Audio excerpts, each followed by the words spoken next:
respected speakers, colleagues, and guests. A very warm welcome to all of you present here to this year's Durgabai Deshmukh Memorial Lecture. Like every year, we are going to start this event by paying tribute to late Dr. Durgabai Deshmukh. May I request Council for Social Development's President, Professor Muchkund Dubey, to pay tribute to our founder director, late Dr. Durgabai Deshmukh.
I request CSD's director, Professor Ashok Pankaj, to now brief us about the legacy of Dr. Durgabai Deshmukh and formally welcome the participants in it.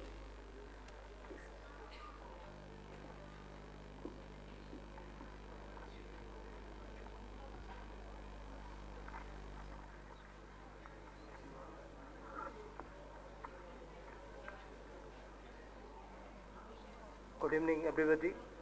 On behalf of CST and ISC, I extend very warm welcome to all of you on the occasion of 2017 Durgabai Deshmukh Memorial Lecture.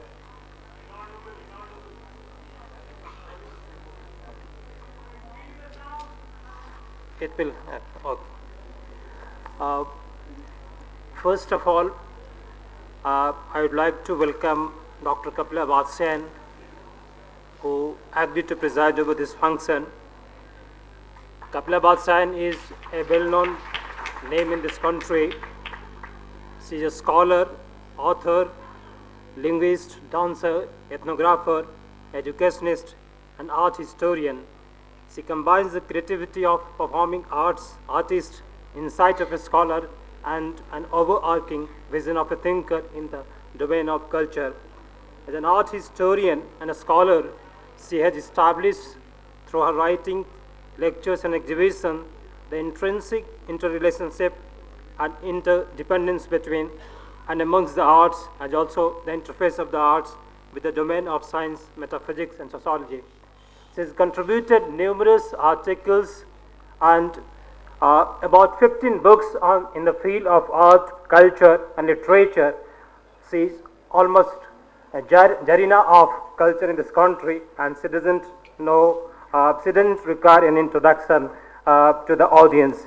I welcome you, madam, and I also extend my very warm welcome to you for accepting our invitation on this occasion. Professor Mushkun Dubey, who is president of CST, again, it doesn't need introduction before this audience. He has served this country as a distinguished civil servant, as a High Commissioner of India in Bangladesh, as UN Permanent Representatives in Geneva, and Foreign Secretary. After his career in civil services, he taught in Jawaharlal Nehru University for quite 8 years, and then he also served in various capacities as Deputy Chairman of Planning Commission of Sikkim, Chairman of Common School System in Bihar, and a number of boards and committees. His contribution to the field of education is well known by his report on Common School System, but apart from his contribution to the field of education, he is a conscious keeper in terms of his writing through various socio-economic aspects of the country. And he is not only contributing to the field of social and economic development, but very recently he came out with a very interesting and a marvelous book on Lalan Shah Fakir, which he translated from Bangla into Hindi and made it available to the Hindi readers. I welcome you, sir, and I extend my heartiest welcome to you on this occasion. Today, the star of the occasion is P.Sainath. It doesn't need any introduction as well, and nothing could be more than that. This hall is full of the participants, and so many numbers of people are standing outside, even though we have made arrangement in the committee room, conference room first to accommodate some of the participants. He, as a rural affairs editor of Hindu, made a remarkable contribution in terms of highlighting the problems of rural society, particularly farmers. But apart from his contribution as a journalist, he is almost a kind of conscious keeper of the deprived section of society of this country. He not only worked among the rural society, but his recent project on Dalits, in which he has been writing, and he is in fact moving across the country to see the problems of the Dalit community as a whole, trying to bring their story in the mainstream society, and he has taken many such kind of projects to highlight the problem of marginalized community. In fact, it's a paying tribute to this occasion that he has agreed to give this Durgabai Deshmukh Memorial Lecture, because Durgabai was also committed to the cause of the marginalized, deprived, and the non-prudent section. P.Sainath has many things as a kind of first kind of things as a journalist. He got numerous awards, national, international. He has many things as he was the first Indian journalist to win the European Commission's Lorenzo Natal Prize, first reporter in the world to win Amnesty International Journalism Prize, first Indian to win the Harry Chapman Media Prize, first Indian and print reporter to win the Global Vision Inspirational Award, first to win awards from 3 major Indian newspapers. He has never worked for the Times of India, the Statesman, and the Indian Express. Only Indian reporter whose work is included in Odd Font Best Reporting in the 20th Century. His best-selling book, Everybody Loves a Good Drought, is so popular that it has been translated a couple of Indian languages as well as foreign languages. He continues to bringing to our attention the problem of the rural society, and I welcome you, sir, on this occasion. I am grateful to you for accepting our invitation to give this memorial lecture. I also extend my warm welcome to Shri Naresh Verma, a retired Air Marshal, who is Director of IAC, for accepting our invitation to join this occasion and propose a vote of thanks. Naresh Verma has served in various capacities in the Defense Forces, and he has also some unique distinction to be the first administrator of the Air Force Headquarters. I welcome you, sir, on this occasion and extend my warm welcome to you. This occasion, we celebrate the birthday of Durgabai Deshmukh, who was born on 15th of July 1909 at Raja Mundri in coastal district of East Godavari, Andhra Pradesh, in a very low middle class family. Durgabai Deshmukh made tremendous contribution to the cause of women in particular, but large society in general, as a freedom fighter, as a member of Constituent Assembly, as a social leader of social movement, as a leader of Andhra Mahila Sabha, as a founder of many of the institutions in this country, and as a person who always tried to bring the issue of social development at the forefront of the development policy. It is because of her contribution, or it is because of her initiative, that we have gathered together today on this occasion, and it's a kind of tribute to her to celebrate her birthday by organizing this lecture. There are many interesting parts of her life, and all of them are highly inspiring for any individual of this country. At the age of 12, she started many of her struggle of her career or of her life. When she was a child, she started fighting against the system of Devdasi.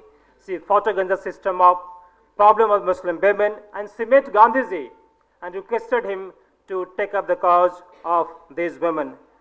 At the age of 15, she fought her own father for marrying her at the quite an young age of 8, and she in fact revolted the decision of the father and decided to tell his father that I can't accept your decision.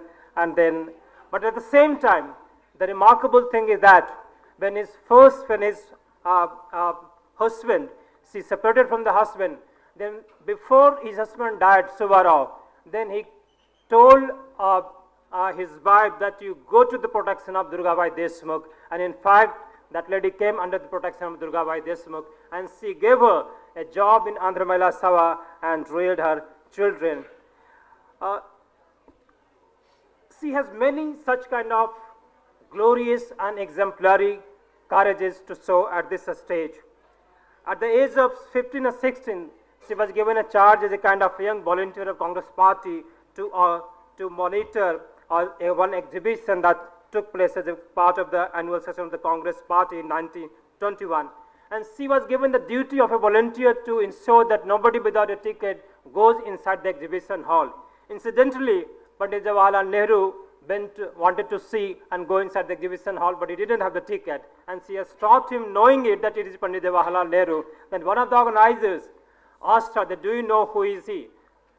She said that I know that he is Pandit Jawaharlal Nehru, but he doesn't have a ticket, I will not allow him to go inside the ticket. Then the organizer bought a ticket for him, and then she allowed him to go inside the exhibition hall.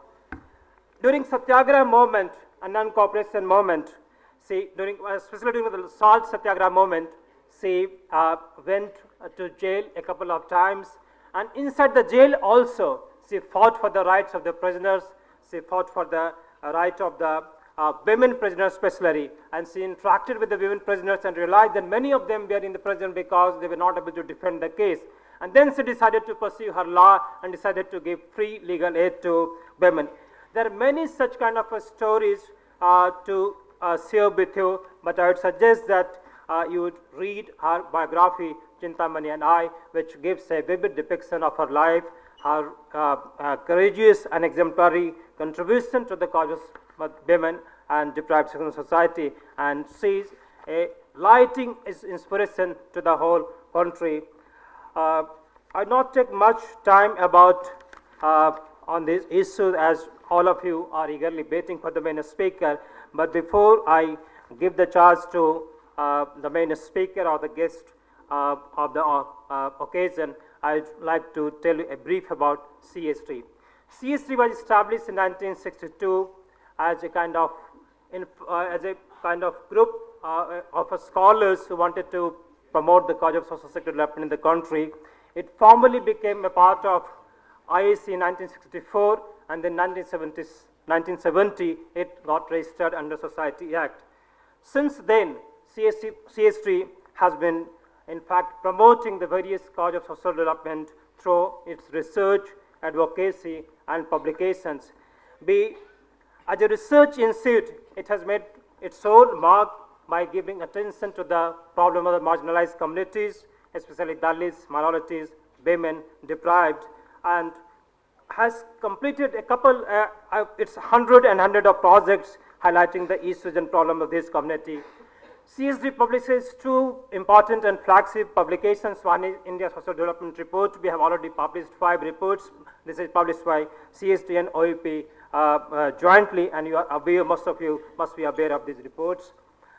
We published a journal, Social Change, which is again published by SAGE, and we have entered into 48 years of this journal. In 2020, we are going to celebrate 50 years of the journal. This journal has made its own mark in terms of reaching to the readers who are concerned about the problem of social sector development in the country.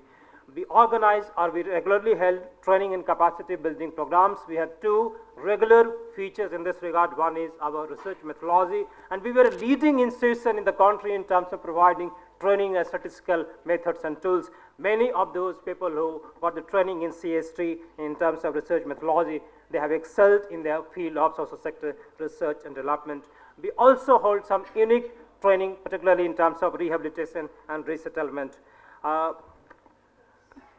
We also have 2 forums. One is in Social Development Forum, and we host a Right to Education Forum, which is a conglomeration of 10,000 non-governmental organizations from across the country, and we try to promote right to education for this forum. And under Social Development Forum, we take any social cause which we think that is important to take for this country. With these words, I would now close by this introductory remark, and once again welcome you all for this occasion. Thank you so much.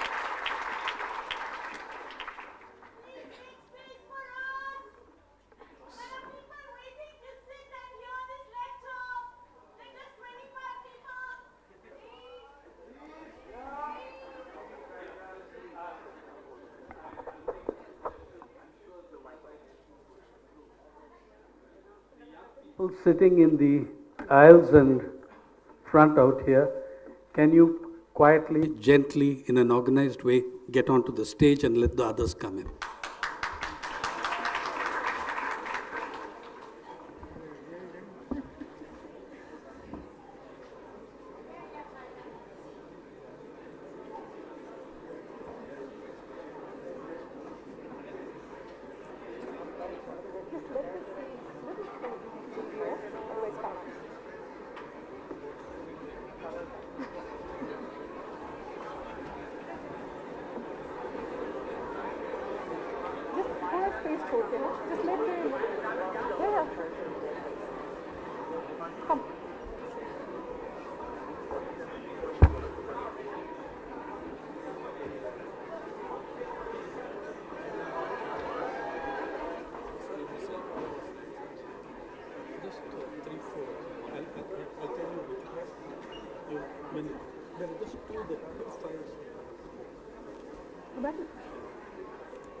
Okay, so as we all know, we have gathered here to commemorate the memory of Durgabai Deshmukh through Durgabai Deshmukh Memorial Lecture.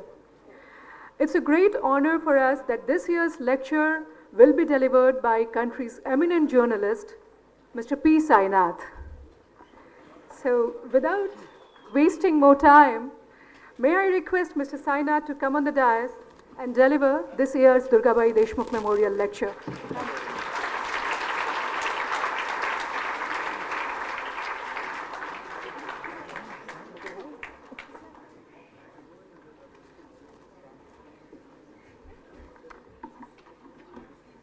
Okay, I'll take care of that.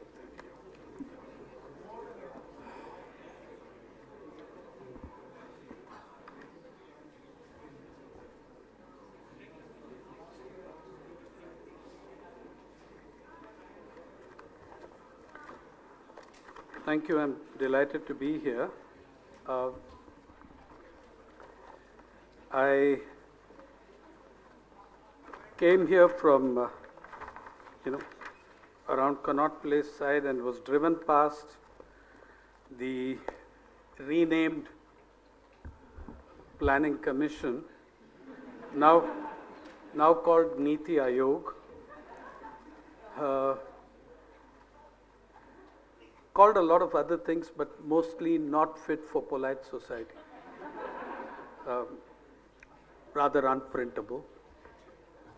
But I was, since looking at the old Yojana Bhavan, remembering the last time I set foot in there, which was to meet that wonderful old man, Professor Madhu Dandavate. And it was such an interesting conversation and has a lot to do with the degradation of data, the destruction of the integrity of data process in this country.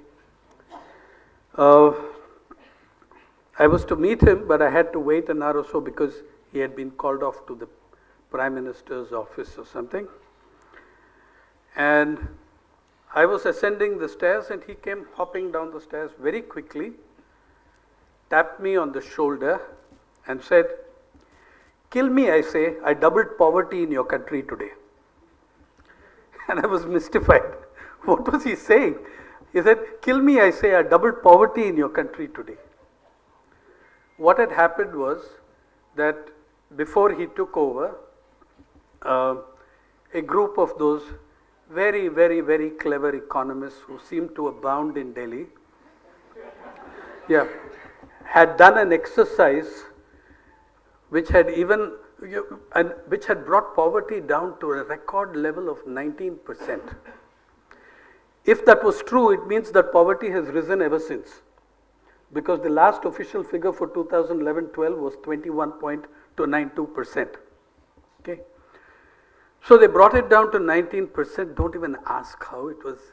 It's too inane and stupid to recollect, but it was irritating enough for the EPW, in its very staid avatar, to criticize and say this is most misleading and wrong.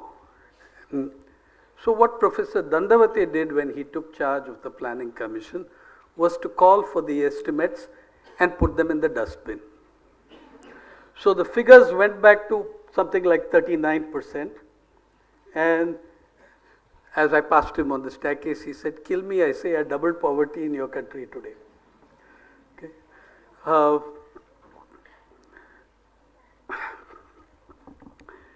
I think India is in the midst of a serious and severe social regression. When in the nation of Ambedkar and Gandhi, lynch mobs go about killing dozens of people, brutalizing them, smashing people, burning their homes, then you are in a serious social regression. When, let alone not being punished, they are egged on and connived with by their top leaders, then we are in a social regression. When a Dabholkar, a Pansare, a Professor Kalburgi, people who brought rational thinking, knowledge to society, who fought superstition, who argued for the spread of enlightenment, of knowledge, when they are murdered and no one is brought to justice, you are in a regression. When the appropriate authority says, which is the district collector and the tehsildar of that area, rule that Rohit Vemula was indeed a Dalit, and a government at the center, a national government, feels the need to descend to such a level to have that finding of the appropriate authority overturned, overridden, to say he is not a Dalit. I mean, that kind of petty vindictiveness and viciousness to someone who has taken his life, you are in a serious social regression. When a when a society endorses, and I say this with the greatest shame, when a society endorses and indeed rewards what is globally recognized as a war crime, the use of a human shield, as we did in Kashmir, then you are in a serious social regression. When atrocities are carried out like those in Una, for which now 1 year has passed, nobody is punished, but there are 100 other Unas, then you are seriously in a very major social regression. Indeed, it would be correct that many of these things have happened before, but you could see that where they were happening in an episodic fashion, they've exploded. They've exploded. They've grown so wide, so terrible. And the legitimization of this. That social regression is closely tied to the, astonishing levels of inequality that we have built in the last 25 years. The nature and composition of our elite has changed. Its attitude, its mindset has undergone major changes as well. There is, believe me, there is incredible discontent across this land. And yet, to an elite who cannot see it because they don't wish to, and those who see it but think it will pass, that discontent seems anarchic, logically anarchic, inarticulate, and very difficult to understand. Actually, it's not. But for those who do not wish to understand, it is. There are none so blind as those who will not see. In the 60s, some major shifts have taken place. In the 60s, 70s, and 80s, the struggles, the expression, that articulation of discontent, the struggles of the oppressed and the affected, were very often led by those who were neither oppressed nor affected, but those who had a bond of empathy, who identified, who said that this should not happen to fellow human beings and fellow citizens. Yeah, people from the elite themselves. People who did not belong to the oppressed and the affected, but led their struggles. In the last 25 years, we have successfully divorced all these groups. In 2.5 decades of atomized individualism and hedonism, 2.5 decades of reforms of various kinds, including of data, we'll come to that. The gulf is now tremendous to the extent that we look at what's happening to people. Very often there is hostility. The way a lot of things like jobs, inequality have disappeared from public discussion, and it's very important with the new announcement that the IT sector, 7 major companies are to lay off 56,000 people this year. Okay? It's important that we don't have a discussion on jobs. Larsen and Toubro, there's a 14,000 layoff. You don't have a discussion on that. You have a reporting on that from the perspective of the company's financial problems, not any one of those 14,000. Okay? And now you have companies doing it, all of whom are making serious profits. Challenging the basis of your market economics and challenging the wisdom of neoliberalism. Lower taxes, give incentives, you'll give people the right to hire and fire, and you'll see how jobs will grow. It hasn't happened. And we'll get to that too. But this inequality, this growth of inequality has been deadly. Excuse me. No, why did you open that? Yeah, I'll do it. Oh, the display is coming on. Okay, right. Yeah. The levels of inequality, you are today a more unequal nation, and it has grown faster than any time since the East India Company and the British Raj that followed it. Have a look at what Credit Suisse, the major multinational bank, they're not worried about poverty, they track wealth. Have a look at the Global Wealth Data Book 2015 and 2016 of Credit Suisse. And have a look at our achievements out there if you can.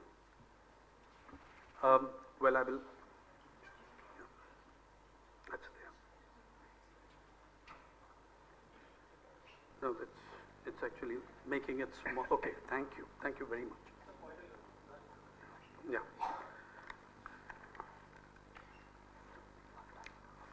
Yeah. Yeah, it's okay. Okay.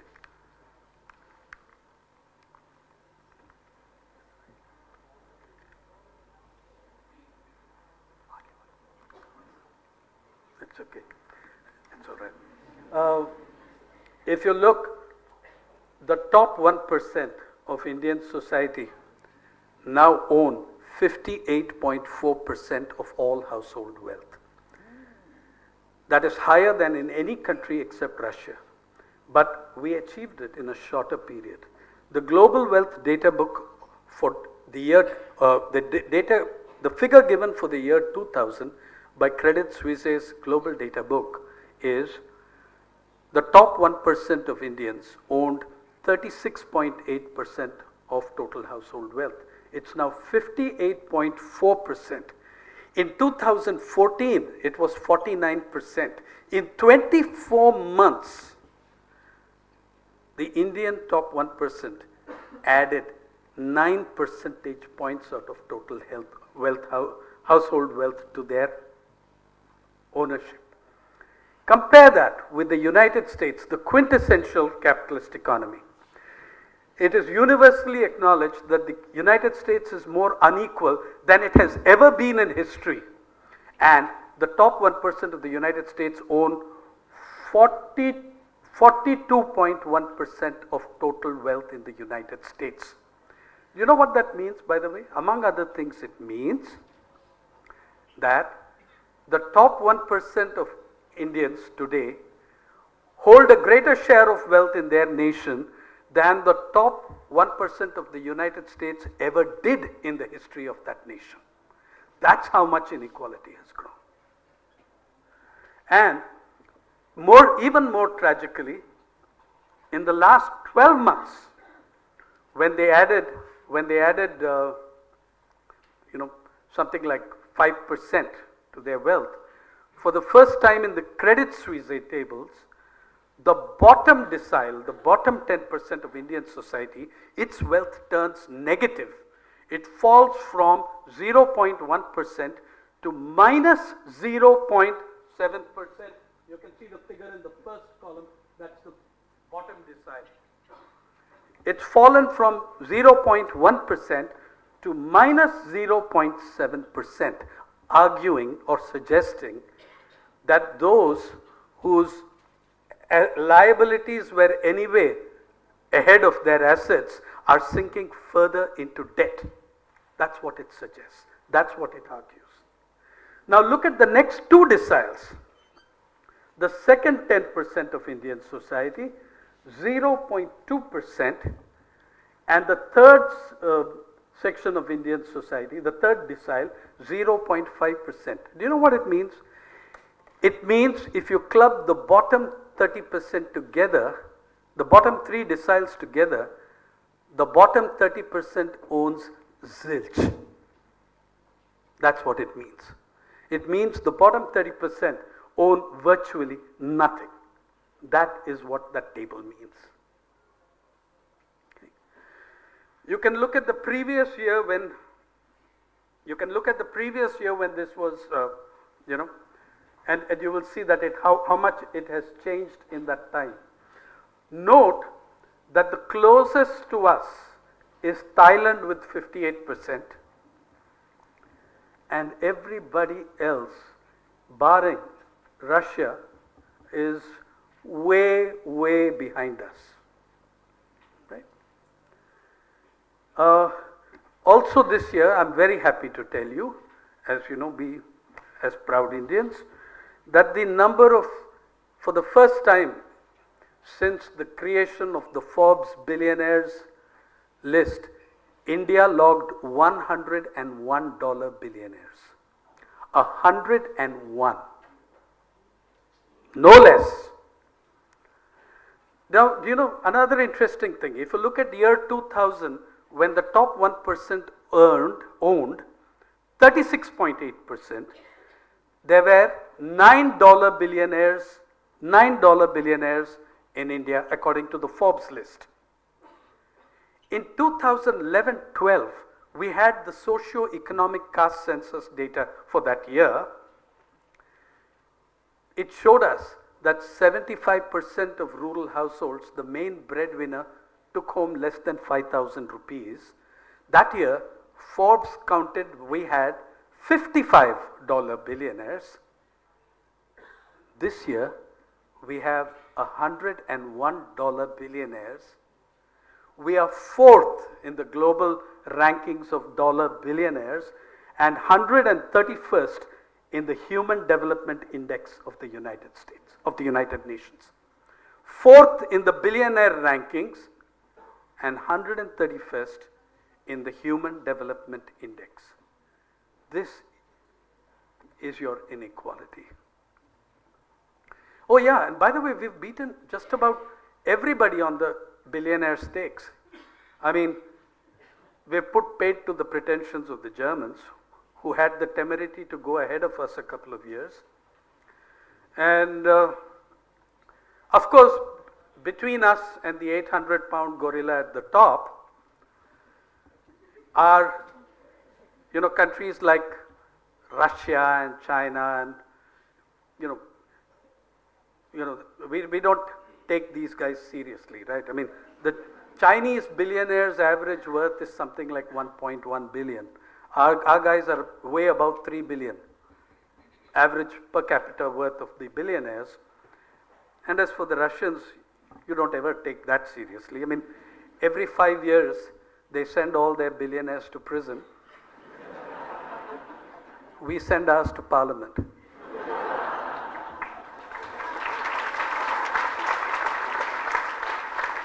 If you look at the Association for Democratic Reforms, the data that's hard-working, body on its thankless task, ADR tells you that from when we instituted the affidavit, which is not an income tax return, it is the self-worth, self-stated worth of the candidate in an election.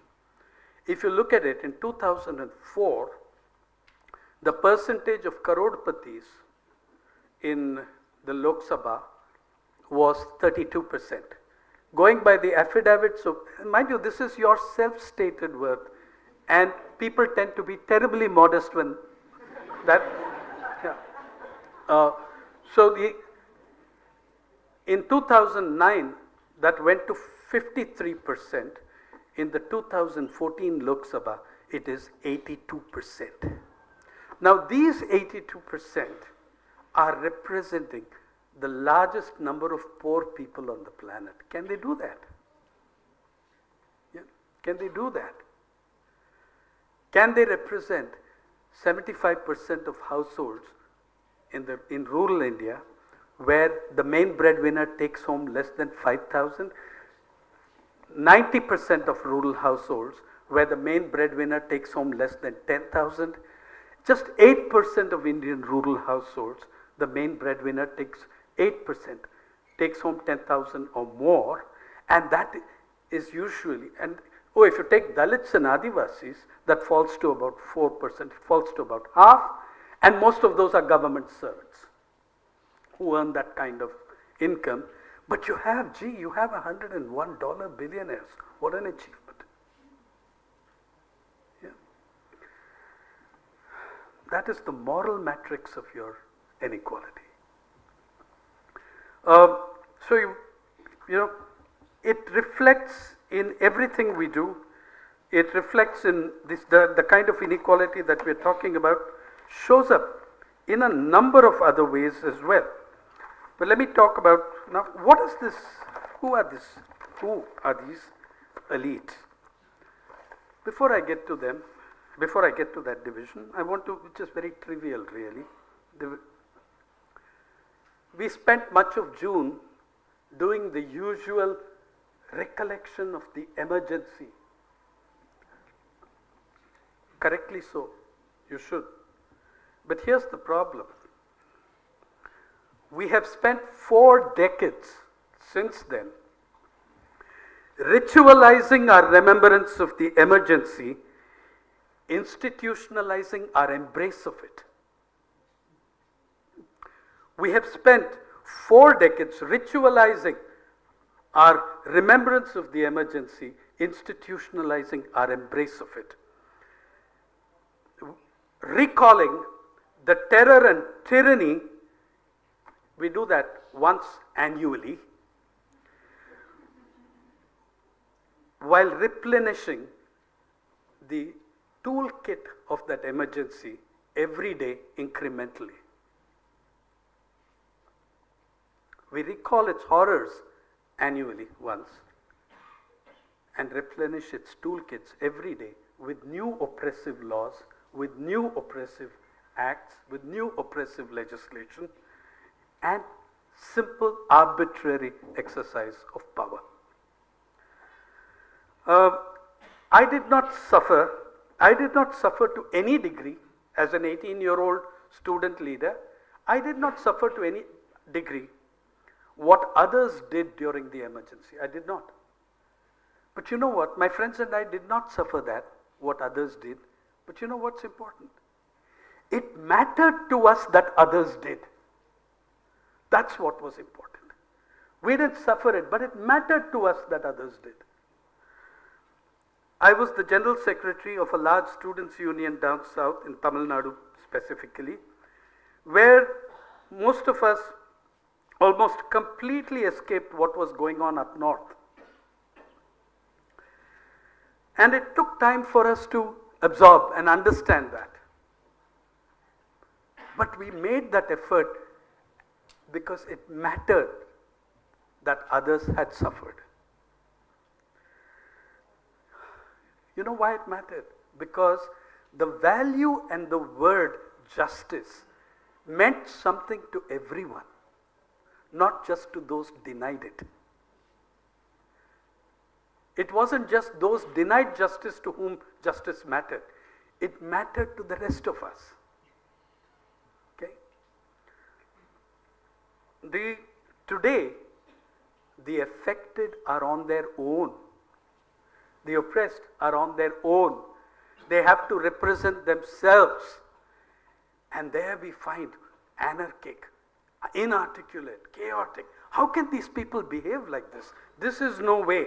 And those who try reaching out to them, those who try empathizing with them, those who try extending solidarity to them, well, they become anti-development, anti-Hindu, they become Muslims, terrorists, anti-national, anti-Modi, which last two are the same thing, of course.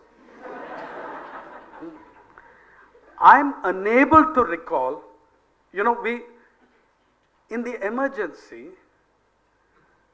well, the election that I contested in one was after the ban on student union elections had come. We were asked to report at the police station. We exchanged friendly barbs and a few ridiculous abuses with the police officers, most of us who knew us, and caste and class counted for everything, of course. So we didn't have any problems, and we all went home by, after signing some affidavit revealing our address, which was no great secret. And I am unable to recall this level which I see today. I am unable to recall this level of fear of intimidation of the intellect and the individual, even in 75, 77, because there were people who spoke up, who did not remain silent. In this hall are people who represented small journals that were shut down during the emergency, but still they spoke. How many of us speak now? I do not recall that level of silence. I recall that people, and yes, there were exceptions in the media, but the media barons, as they always do, crawled when asked only to bend. Now they run on all fours without being asked to bend. Yeah. There are, of course, exceptions everywhere. I make the usual disclaimers, but not only do I not see that level of fear and intimidation in the past, I also do not recall at another plane the level of connivance, collaboration, and action for individual gain and self-aggrandizement that we see today. Something has happened within this elite. Something has happened within that elite. There are the dissenters. There are those who speak differently. There are those who stand up for freedom. But I tell you this, and are there bright spots? No, not at all. I mean, are there bright spots? Of course there are. Is everything bad? No, of course there are. But I want every one of you to understand this, that it's what I certainly believe, and it's what I think is borne out by the evidence, that the artists, writers, poets of this country and the students of the universities have fought for your freedom and mine.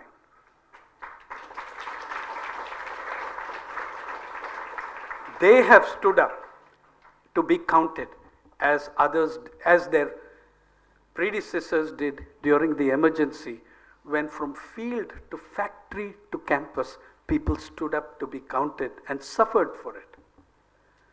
Today, we're not reaching out and bonding with that. Certainly not on the scale that it happened in 75, 77. Something has changed. We need to worry about what it is that has changed. Who is it that makes up this elite? In today's hierarchy, first, foremost, primarily, and overwhelmingly, the corporate elite. Then, India is increasingly consolidating as a corporate-led state. The corporate elite, and then of course the intellectuals and the government, the bureaucracy, the legislature, executive, judiciary, the significant sections of the professional classes, these are your elite. And of course, all media owners institutionally and strata of journalists individually are also part of this elite, as they were. The members of parliament, those 82% crororepatis, are very much part of this elite. It should also be mentioned, because many of us seem to forget this very easily, that this elite has an extremely strong upper caste bias. Very strong upper caste or dominant caste bias. This is your elite. And the changes have occurred in the role of each one of these, including, as I mentioned, the media. Yeah. When we had every time there is a problem, let's look at, say, the jobs thing that I said we would. Let's take the IT sector, the poster boys of the reforms revolution. What were we told by the great, that time fringe, now mainstream economists? Yeah, the Looney Center. Lower taxes or abolish them. Give huge incentives. Bring in labor flexibility. Isn't that a lovely word? stretch the guy's neck until you can throw him out. Introduce labor flexibility and you will see industry creating millions of jobs. If there is any sector where that should have happened, it should have been the IT sector. 20 years of tax holiday. 20 years of tax holiday. And then continued and restructured and reconstituted in different ways, moving from the era of software parks to SEZs, which give you financial incentives, non-financial incentives, suspend labor laws, suspend right to redress, suspend all sorts, suspend disbelief. Okay? Yeah. So if anywhere this should have happened, it should have happened in this. Yet the top 7 companies are laying off 56,000 people this year, is what Hindustan Times, Business Standard and Business Today and others have announced. Okay? 56,000 jobs. This is apart from what's already gone. Look, something has also happened in that industry. The IT industry produced automation for all the other industries, which could then lay off millions of workers. Today, the automation is applied within the IT industry. For many years, you produced software packages, you produced software tools which helped decision making, which helped me make a decision. Now, you've built the decision making into the tool. So you've got bots, robots, software packages, algorithms. You don't need those men and women who built your industry. Those people whom we romanced in the media, the get up and go of the Indian techie has just got up and gone. Yeah. Now, if you look, all these people are people with EMIs, high education costs.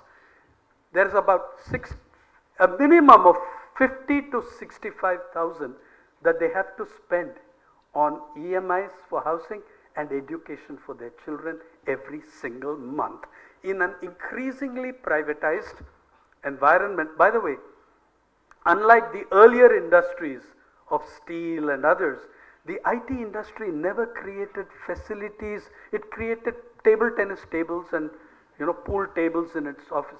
It did not create one primary health center in a cyber city, not one.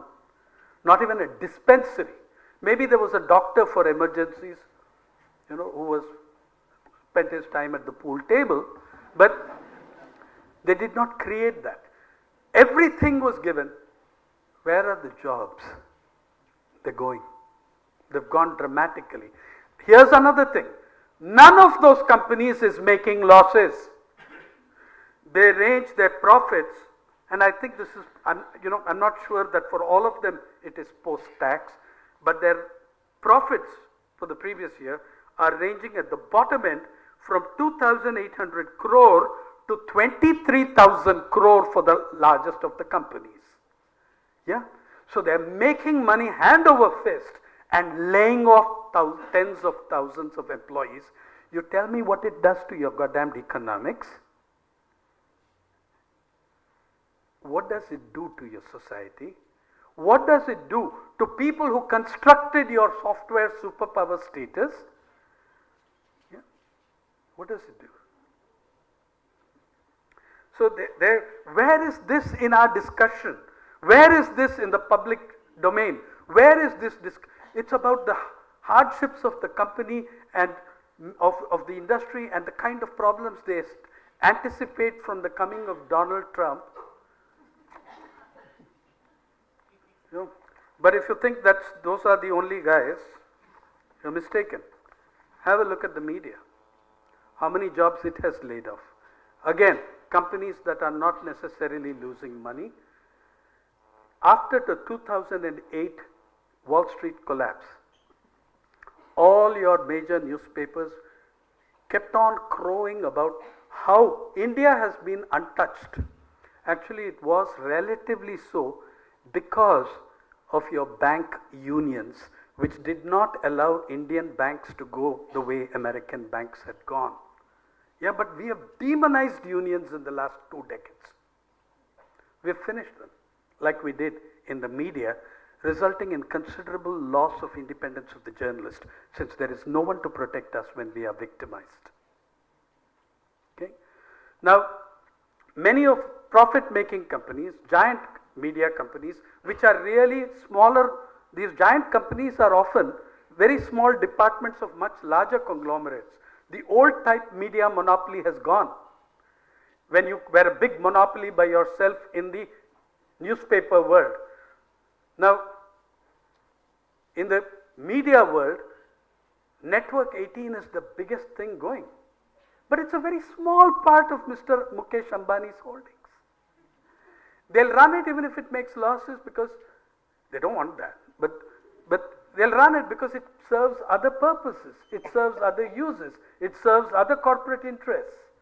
All of them will continue with that. But look at the layoffs. 6 editions closed by Hindustan Times. Telegraph, 700 jobs at a stroke. In 2008, after the collapse of Wall Street, the media did this thing. They were on the one hand protesting everywhere that India has withstood the recession. I remember one front page on Bombay of the greatest of our newspapers, which said, economy zooms, about 20 zeros. Eventually, we were left with the 20 zeros.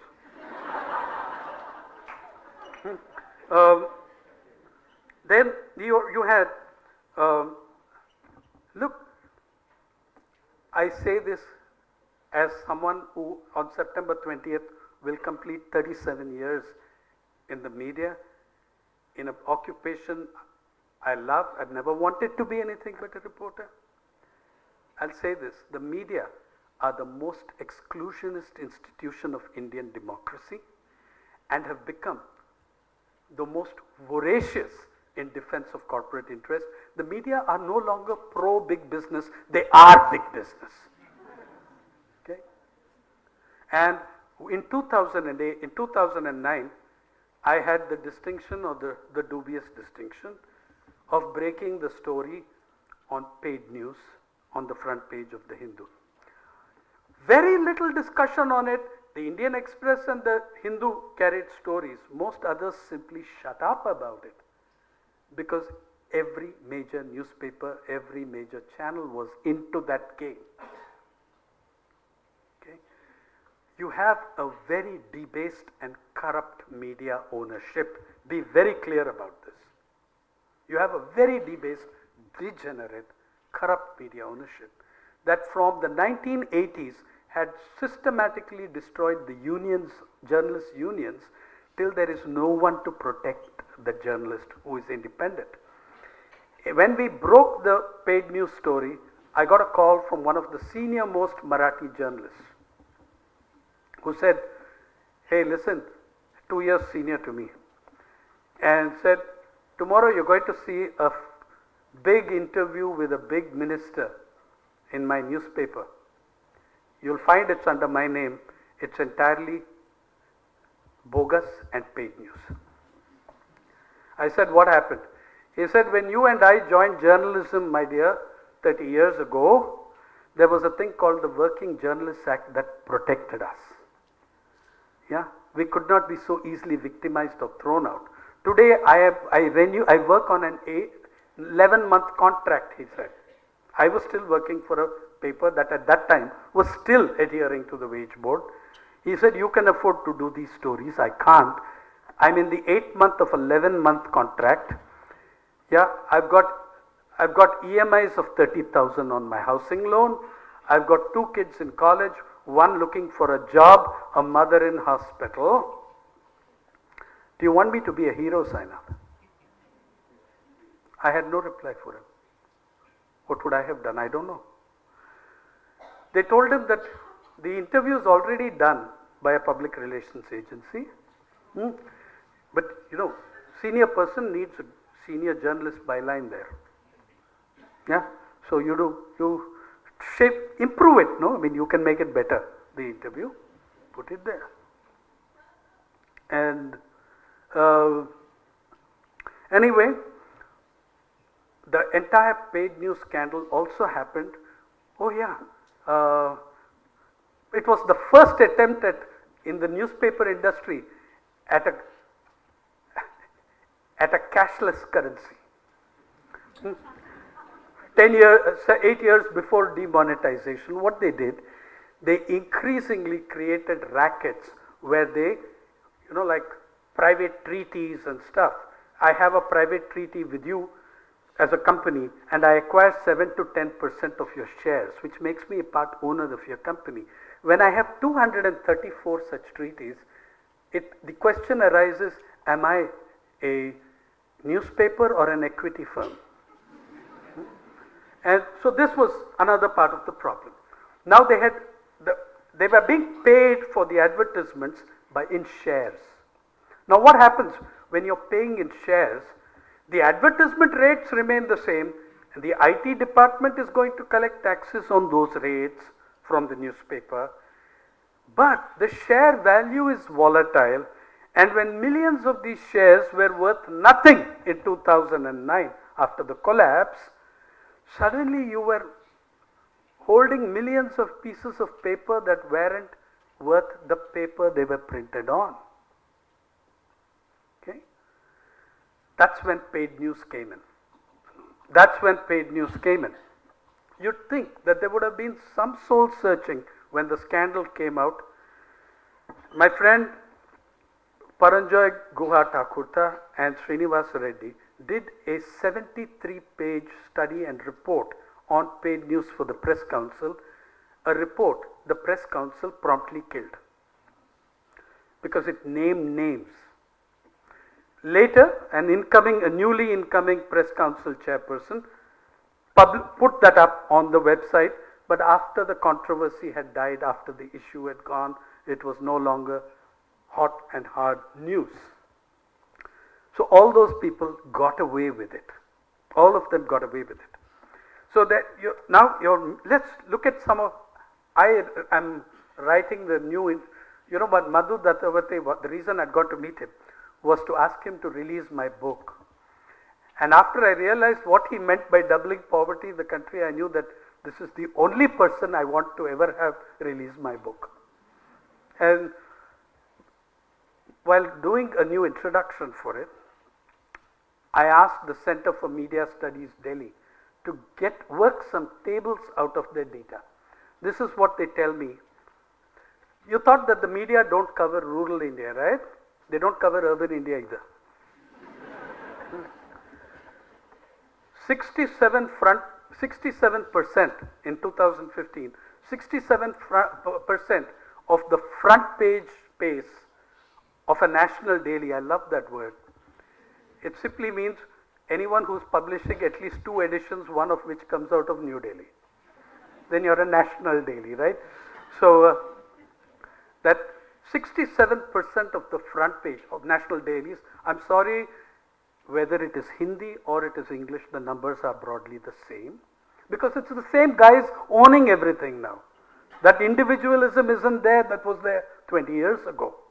Okay, 67% of the front page of your national daily, 67% of that news comes from Delhi. Mumbai, Kolkata and Chennai together make around 9%. 42 other cities exist in India with a population of more than 1 million.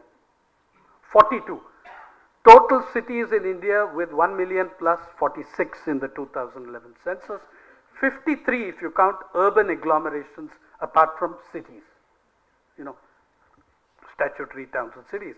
So you have 53 such agglomerations. Most of those never figure on the front pages of these or most other newspapers. And 640,000 villages, the share of village level stories, Hindi dailies, and English dailies, 0.26% on the front page. despite a raging agrarian crisis, despite all kinds of issues and problems, that doesn't happen. Agriculture, 0.07% on the front page of national dailies. My dears, this is a 5-year average, 2012 to 2016. You better buy my book if you want to read the rest of it. Okay, 0.07% is the 5-year average on the front page for Hindi newspapers and agriculture. English papers did slightly better, 0.17%. Television did even slightly better with 0.87%. Well, the nature of the dispersal of TV and its audiences have something to, nobody ever crossed 1%. We are talking about a place or places where 69% of your population live. Okay. Now just look here at, can I get this one? You know, just Dubey Saab, just for your lecture, see I did this, I took some special effort. It was very difficult for me to get here because of things happening with me in Maharashtra. But Dubey Saab gave me one more opportunity to make myself even more unpopular. So I could not say no. I just looked at who, I said, who is our, what is happening on our opinion pages. So we took 3 major newspapers from Delhi, of course, national dailies, and looked at who are the people authoring these articles. In those 14 days, 38 articles coming from that section of society that has captured the opinion pages, foundations, think tanks, corporations directly, corporate funded foundations, corporate funded think tanks, corporate funded institutions, university professors who have also linked with the think tanks. It's a very cozy, incestuous circle. And just, I mean, how many? Where is the opinion? Where is the diversity of opinion?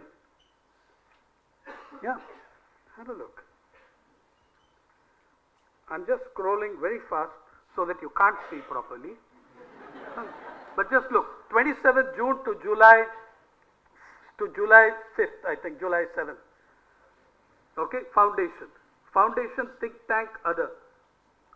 Foundation, independent foundation, corporate foundation, corporate, think tank, corporate think tank, university stroke other institution, think tank, university stroke other institution, government, bureaucracy, think tank.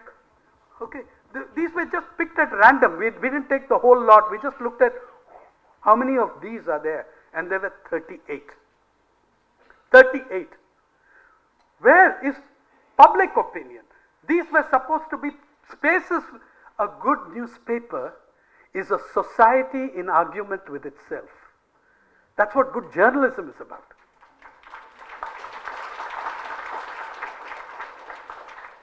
A complete demolition of the space, capture of the space. Not only do they own the newspapers, they own the opinion pages. Just look from tomorrow at your newspaper. And many of those, they don't tell you who those are linked to. They just say such and such. By the way, there are foundations which are being treated as, you know, we have built what William Easterbrook famously called the tyranny of experts. Yeah? And we define those experts as corporate experts and neoliberal economists. That's how we define the experts. Okay? That's how we define the expert. And if you look at it, you're not being told who this expert is, what his foundation draws its money from. You are told very prestigious names. Brookings Foundation. Brookings, do you know that in the United States, Brookings has been embroiled for 2 years in a scandal written about in the New York Times, in the Washington Post, in New Yorker about conflict of interest and lobbying. But they are presented here as honest experts, detached experts. There are foundations representing arms dealers, okay, who have an interest in the hysteria that we see created every day.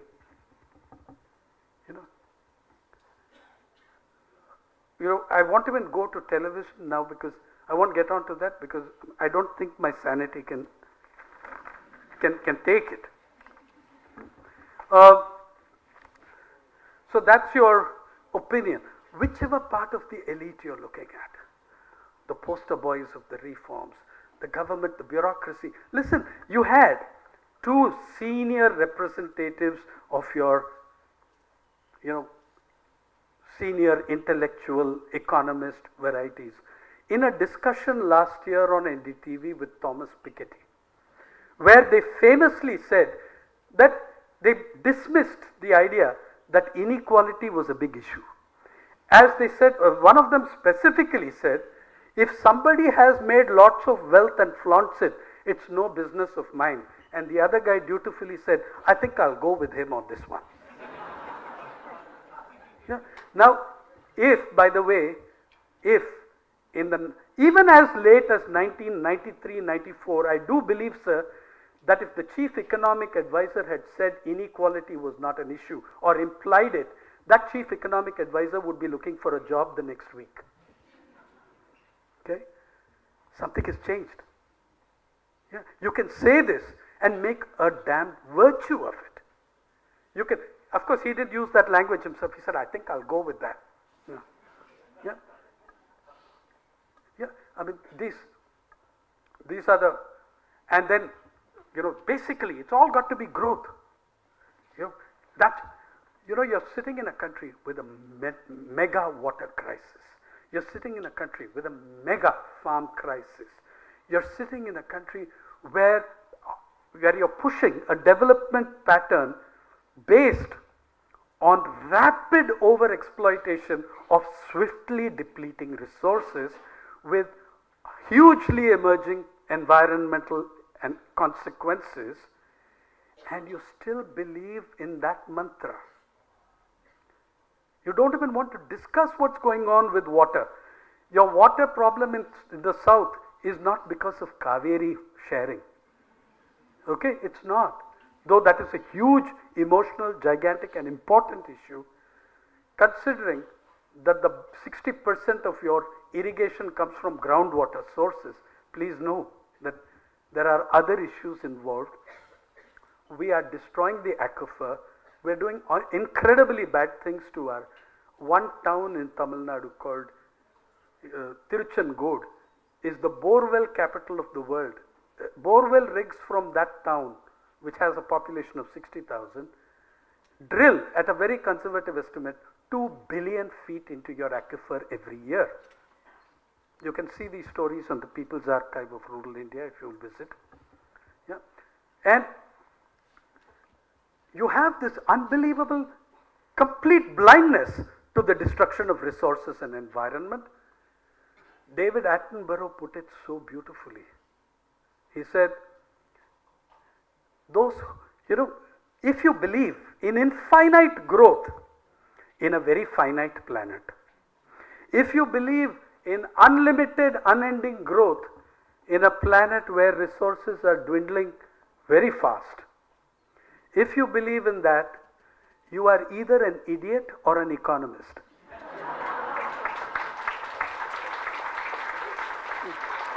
Yeah. So, well, many of them are both, right? But here, in drawing this together, I wanted to tell you that the crisis of the elite is also, look at what we did with demonetization or the cow slaughter.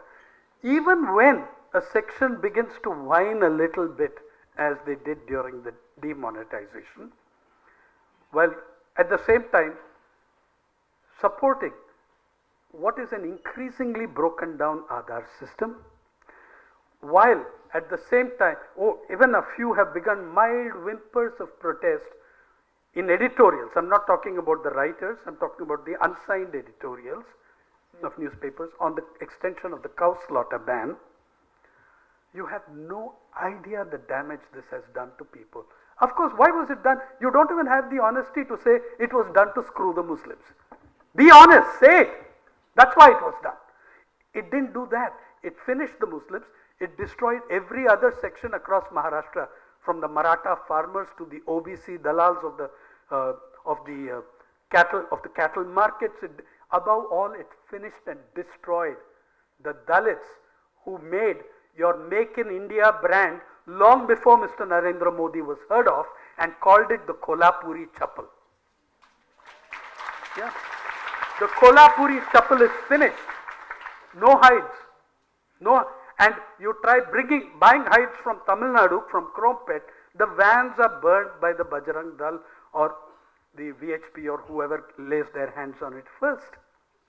Okay, the extension of that cow slaughter ban devastated people, and yet even the editorials that are mildly critical don't criticize it on that basis. They say it's bad for industry. Beef exports and hide exports earn so many billion each.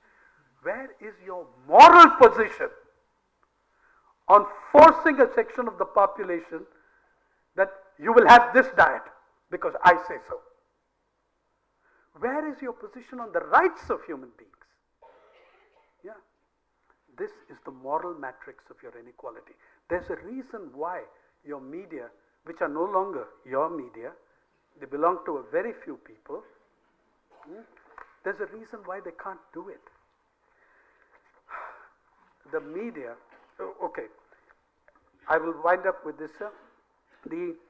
India is ruled today by a coalition of socio-religious fundamentalists and economic market fundamentalists. It's hard to say which is worse, but easy to say which is the more dishonest.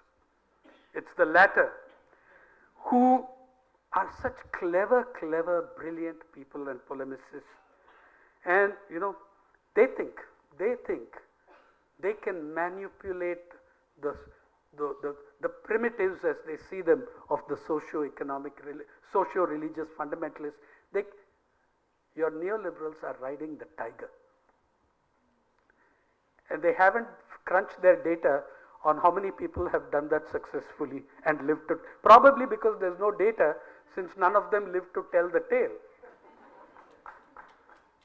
Yeah. This is the coalition ruling India. Socio-religious fundamentalists and market economic fundamentalists. The neoliberal market economic fundamentalists see those socio-religious. That's why, whatever happens, you cannot criticize Mr. Modi and Amit Shah. You can talk about the fringe and say, Mr. Modi should now bring the fringe in line. There's no fringe, it's the bloody center. It's the core. Yeah? But we still want to keep mouthing this stupid word, a fringe that is out of control. It's a very controlled fringe. Very obedient and disciplined to what is demanded of them. And so the neoliberals see these guys as someone they can manipulate. The latter see these guys as useful idiots who have credibility amongst the chattering classes. Right? So you can use them. There you have guys with multiple degrees and PhDs from such famous universities saying that the policies of Mr. Modi and this government are so wonderful, so brilliant, and you can have them defending your finance minister when he says, I will double the income of farmers in 5 years, and no one anywhere ever is required to tell you whether he means nominal income or real income. Yeah, if he means nominal income, well, you can triple it, you can treble it, you can triple it. Real income? Let's talk how you're going to do that by rejecting every recommendation of the Swaminathan Commission, which is aimed precisely at improving the income and conditions of farmers. Lastly, in this, take what do you see in your newspapers? If all that stuff you read in the newspapers about farmers' agitation in Maharashtra and loan waivers, and If all that stuff makes no sense to you at all, it's because it doesn't. Do you think that everything is reduced to the demand for a loan waiver and drought? Listen, some of the greatest numbers of farm suicides have occurred in wonderful monsoon years. They've occurred in periods of bumper crops because price is an issue, credit is an issue, market is an issue. There are many, many other issues. And I want to make this demand, and I want every one of you here, you and I, we are part of that elite we are tearing into, can make this demand. Let us have a 10-day session of Parliament dedicated wholly and solely to discussing and debating the agrarian crisis in this country. In that, let us for 2 days have testimonies from the affected, not from the experts. Let's have testimonies from the affected. Yeah. 2 days, you discuss your Swaminathan Commission report and COP plus 50%. 2 days, you discuss the greatest water crisis this country has ever seen in its history, as far as I can make out, nationally, at a national level. Discuss that. Yeah. Discuss the credit system. Discuss whether agriculture should be brought in as a public service so that there's a minimum wage below which it cannot fall. Do you know that MNREGA, the Rural Employment Guarantee Scheme, 15 states, the MNREGA wage is lower than the state's minimum wage. Yeah. Are you discussing this? Are your expert now? Every night, the 5 clowns on a panel syndrome that afflicts your television, talking about places they couldn't find on a map, yeah, with assistance, yeah, and this is the kind of expert, the tyranny of this kind of expert that you have built up. The farm crisis is burning, and it's not just about drought. It's not just about when we say drought, what does media mean by drought? It means monsoon meteorological failure. India has been having a hydrological drought for 15 years now. We've been having an agricultural drought for 10 years. That's another conversation on what drought means. So there's a much larger crisis than the failure or success of one monsoon. And as you can see, if the rains are normal, then immediately the discussion goes off, though 1 or 2 papers have pointed out that despite normal rains, there's gigantic flooding in the east and the northeast. Something has gone awry in your development. Something has gone awry in the path you followed. Yeah. But your media bosses cannot tell you the truth about a system they are too heavily invested in. They could not, when they lied about the economy being normal in 2009, it was because if they told you the truth about the market, the value of their shares would sink to sub-zero. They are too heavily invested in the market to ever report it honestly to you. Right? So understand that. I am arguing, when you look at your media, and they are involved in everything, from aviation to agriculture to shipping to cement to steel to jute to over 200 activities that I could list, then I argue when they've got an interest in every one of these and it's linked totally to your stock markets, they have a structural compulsion to lie. Yeah, they do. You need to worry about the information you get. What is its quality? What is happening? There are things that you can do, but there are many, as I said, there are many things we could do, starting with that 10-day session of Parliament, but be very clear about who we are today, what we are today, the kind of society that we are building today, and what are likely to be its consequences if we do not do differently. I want to say again that there is hope, there is plenty. For me, when those artists, writers, poets, playwrights returned their awards, I was so proud of them. Not a single editor of eminence from the English language media turned back any award. I didn't turn one back because I never got one. Well, let me say that I never accepted a Government of India or a state government award ever. So, actually I found myself wishing that I'd had one so I could go and return it. Yeah. Now, you had in the anglicized journalism crowd one Nayantara Saigal, okay, standing up, known persons. Now, I want to tell you this. Those small writers, I addressed the Progressive Writers Association last September in Bilaspur. Many of those who had returned their awards came there. I was so moved when you are a small writer somewhere on the outskirts of Yavatmal in Vidarbha or Gulbarga in Karnataka, for you to return that award. That was the biggest thing that ever happened to you. Okay? And you returned it. What courage it called for, what dignity it called for. Yeah, if there are people like that in this country. Second, the students of your country, whether it was the Film and Television Institute of India, where they had a Mahayudh with Yudhishthira. Yeah, I mean, whether it was that, you still had you had people fighting in JNU, elsewhere, where you and I failed to come out in defense of freedom. These young people did. You know, on June 7th this year, and also I did not cover one issue because we didn't have time, but I want to tell you, it's been going on for 30 years, not for 3 years. The criminalization of dissent. Now we are worried about it because it's burning us. It's touching us, it's reached the elite.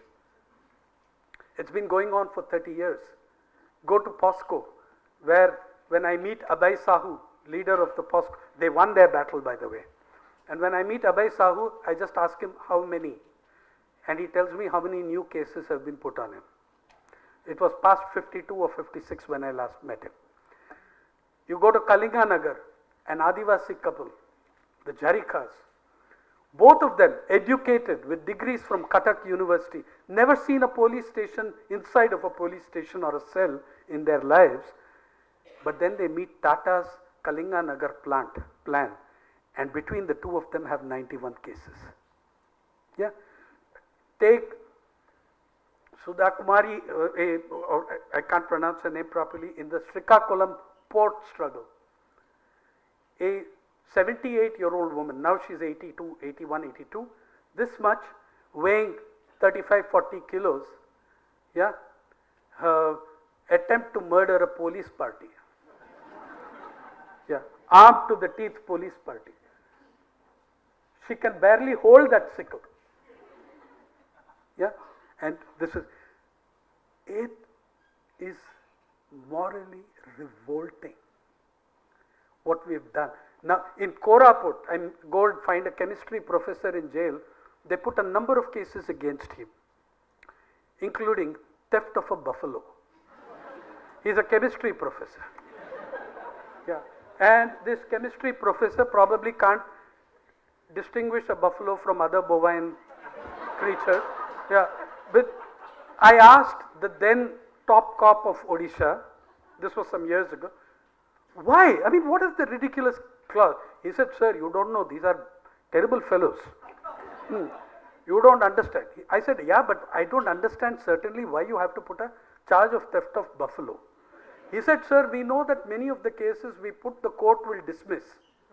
So we put several, one of them must stick. One of them must stick. And what it does stick, because the punishment is not the imprisonment, the punishment is the process. The punishment is when that Adivasi couple have to report at court or police station 3 times a week. That is the punishment. Don't do this. Don't let's do this to our want to be democracy. Don't let's do this. You can, I think, come out and speak up. When you know that what's going on around you is wrong, when you know that we are heading for disaster, speak now. A while from now, you may not be able to speak. Thank you.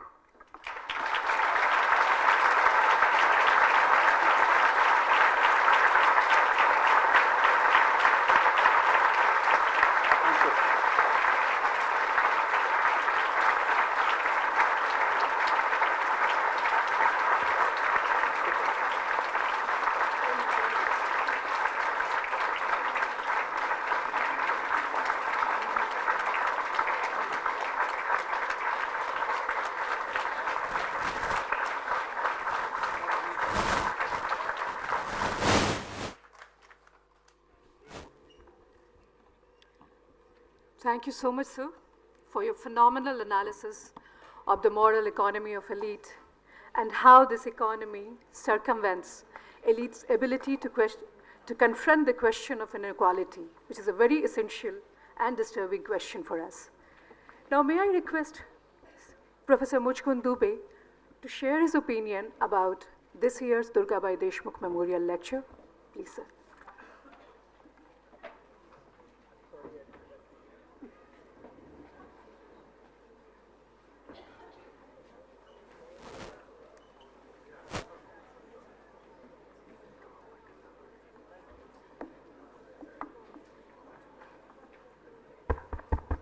I think Dr.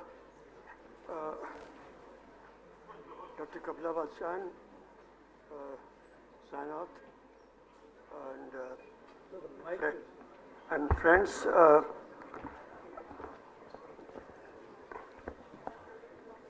I think Anamika has put it very correctly that I should share my opinion on the lecture and not to give a lecture myself.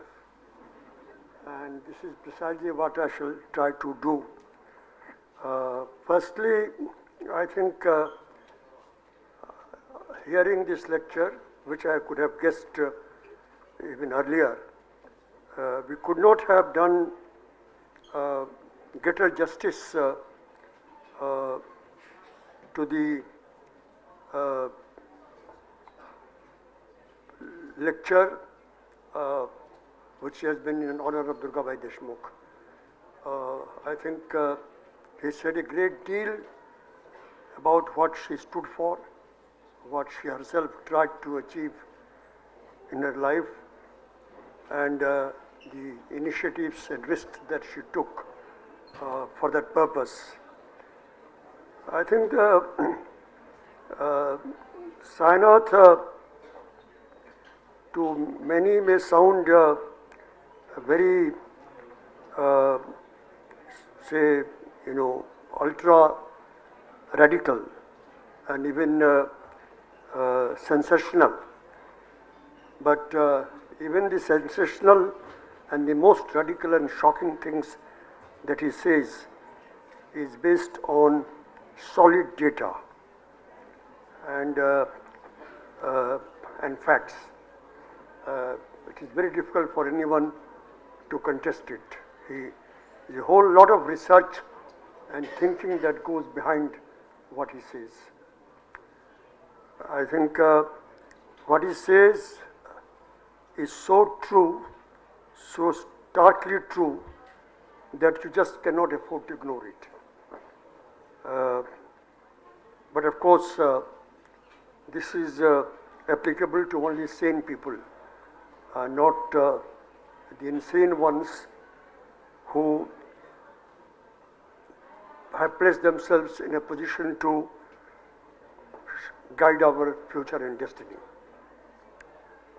I think one remarkable thing about P.Sainath's delivery is his biting and sarcasm, which is at the same time ennobling, uplifting, and waking you up with a rude shock.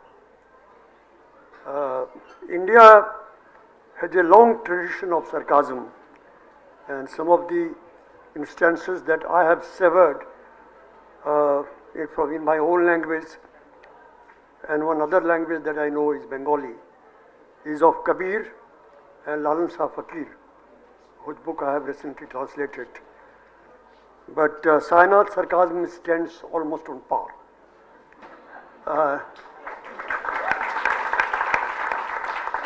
And to say that is to say a lot. You know what a great person Kabir was, poet Kabir was. And Hari Prasad Dwivedi, who has written the best book on Kabir, he has said at the conclusion that what has struck him most about Kabir's style is his vyang, sarcasm. So I think just one point that he said, I would like to add a little to that, but not pretend to add more to his speech, let alone delivering another speech. Because a memorial speech is given by only one person, and there can be no other speech there. Even questions are not allowed. This is just a warning to all of you now, because we are already quite late. But let me say that you know, his remark about what gets published is so true. I mean, from my own experience, I can vouchsafe that. I think if you do a serious article on economic analysis, particularly the analysis of the Indian economy, you would not get it published in any of the corporate controlled newspapers, so-called national newspaper, as he pointed out, unless you use the word reforms at least 5 times in that. Or you scrupulously avoid using such blasphemous terms as non-alignment, Group of 77, World Economic Order, anything based on justice, fair play and equity. So, unless you take these precautions, you can't get your articles published in any of these newspapers these days. And finally, I would like to echo, I think I'm echoing your sentiments of almost all of you who are present here as to what a wonderful experience this has been this evening. Thank you.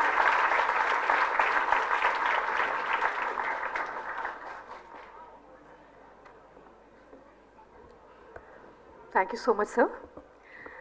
Now, may I request Dr. Kapila Vatsyayan to deliver her presidential remark.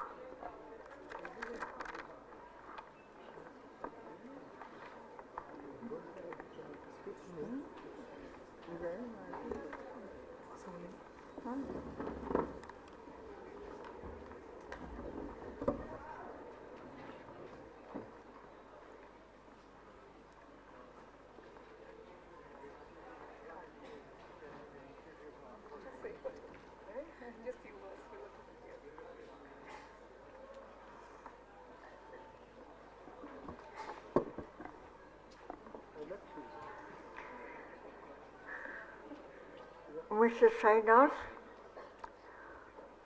Mr. Muslim Dubey, Mr. Pankaj, Director of the IIC, and friends.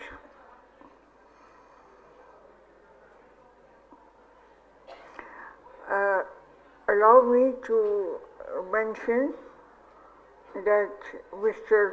Vora, the President of the IIC, has to be present here. As you know, he is very preoccupied in Kashmir and therefore he could not be here. On behalf of the IIC and of course this long standing twin relationship between the IIC and the CSD, what can I say, excepting that each year we remember Mr. Deshmukh on the 14th of January and we remember Mrs. Deshmukh as we are remembering her today. I have had the privilege of not knowing her too much, but yes, being in her proximity because I was a very junior but a very close associate of her associate, Kamaladevi Chattopadhyay. I would therefore like to begin by paying a tribute to this great woman, Durgabai Deshmukh, who started her fight at the tender age of 8 almost and went on as she did till she was in the CSD. And her close companion, Kamaladevi Chattopadhyay, these were women of another era who made revolutionary changes without calling them revolutions. I happen to belong to that generation of youngsters who have been nurtured by them, and I pay my first tribute to Durgabai Deshmukh and also the women of that time. I am at a total loss and am inadequate to make any remarks, concluding remarks, or as it was said a little while ago, on the lecture of Mr. Sainath. Why?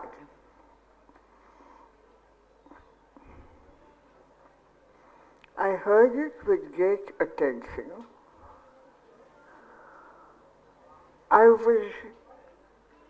Economics and also social development is not my field.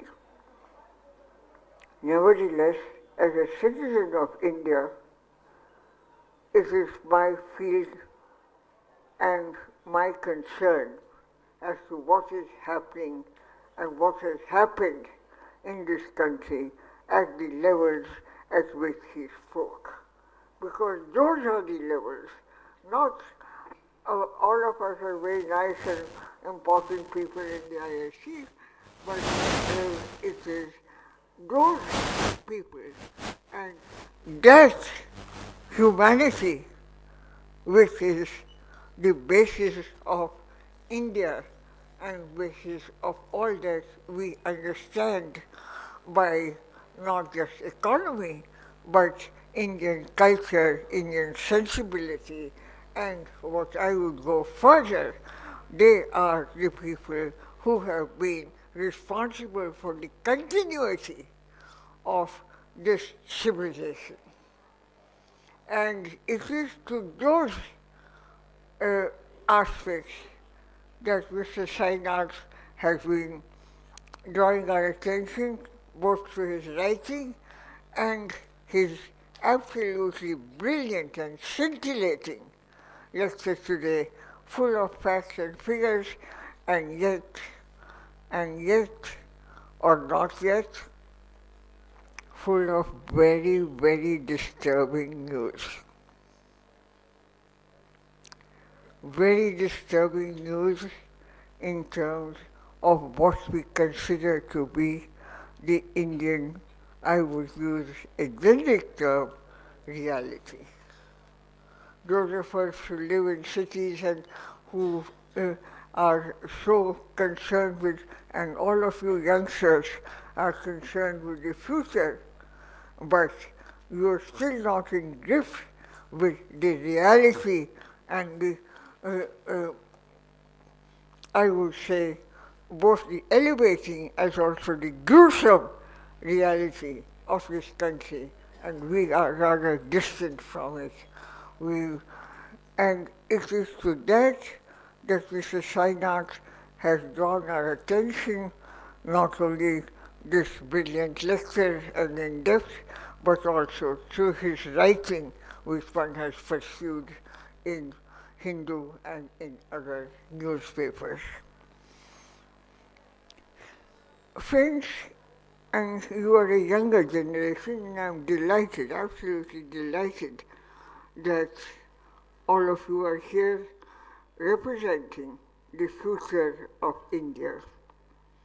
I have no doubt that you have heard him not only with attention, but you have heard him with the messages that he has given us in terms of what corrections are necessary and the future in terms of restoring balances if you can. It's a big challenge. Of all that he mentioned is in your hands. With these words, may I thank Mr. P.Sainath, thank Mr. Dubey, Mr. Pankaj, and our director. Thank you very much.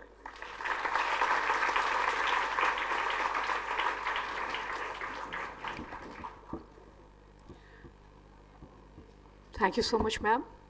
And I think most of us would agree with ma'am that it's very reassuring to see such a large number of youth here. Now we are at the end of this event, and may I request India International Center's Director, retired Air Marshal Naresh Verma, to extend the vote of thanks.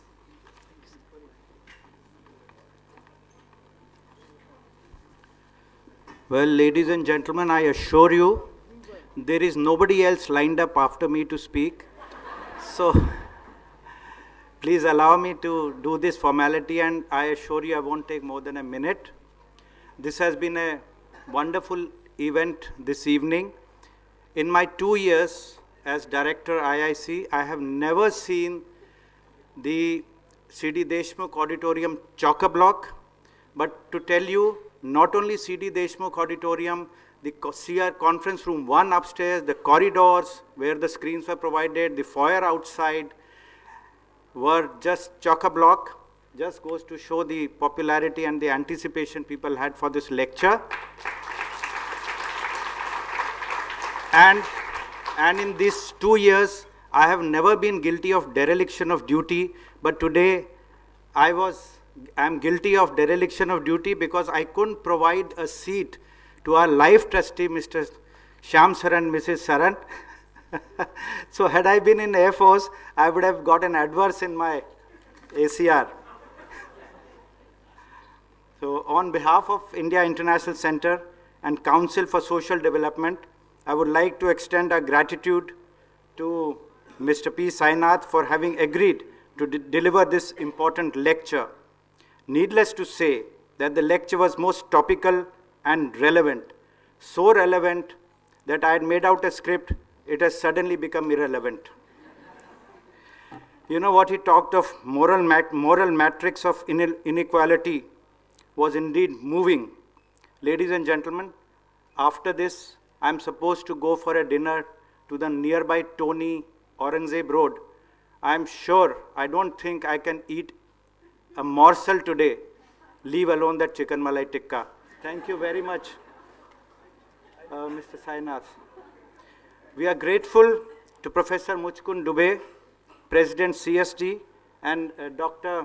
Srimati Kapila Vatsyayan, Life Trustee, India International Center, and Chairperson of IIC International Research Division for gracing this occasion. I also extend my gratitude to Dr. Vatsyayan for having consented to chair this evening's program and deliver her remarks. I thank CSD's Director, Professor Ashok Pankaj, for his welcome address and more importantly, for his remarkable introduction to the legacy of Dr. Durgabai Deshmukh and the Center for Social Development, the organization she established with the goal to address the issues of social concern. We are extremely thankful to the distinguished guests from the government, partner organizations, educational institutions, and the media. And thank you very much, you ladies and gentlemen, for your participation in such large numbers. Finally, I would like to thank the entire team of IIC and CSD for their seamless coordination and teamwork in organizing this event. Thank you.